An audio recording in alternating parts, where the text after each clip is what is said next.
on your website, you have 3 simple ways to improve your medical practice's cash flow. But I think cash flow is really important for all businesses. And so if we do a mini business course right now, right, where we look at these 3 areas to improve cash flow, whether it's a medical practice or just any business, what would those 3 things be, starting with number 1? Yeah.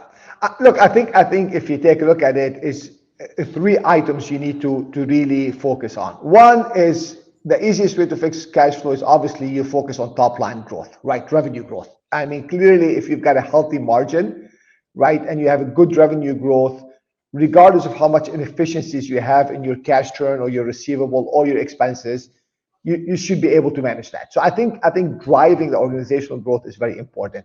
Number 2 is, once you do that, ensuring that your cash turn is pretty decent. And I think if you look at healthcare, your payer mix becomes very important. You know, how many are Medicare, how many are Medicaid, how many are, commercial, Blue Cross Blue Shield, and the type of procedures you are doing. That's if you're in healthcare. In any other business, you want to look at the type of customer you have, how good of a payer they are, what terms you're providing them, and how do you make sure you turn the time between your service delivery and the cash collection. And I think that's very, very important, because I think somebody told me a long time ago, John, and I truly believe it, you can go out of business for 2 reasons: having too much business and not enough business, right? Yeah, Because you can have a lot of business, and if you don't know how to manage your cash flow and you run right. out of cash, you still could be in a tough situation. And finally, focus on your expenses. I think that is a vicious exercise that you need to always ask yourself: do I need to spend that money?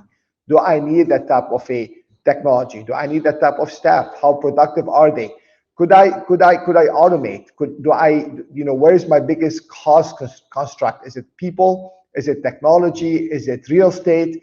And sometimes being real estate light helps. So I would say those would be the 3 things: focus on growing your top line, manage your cash receivable based on the type of clientele and the terms you are managing, regardless of the business, and be vigilant about how you manage your cost.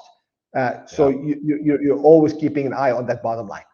Yeah, I love that. And the only thing I would add to that is stay lean. Don't grow just to grow.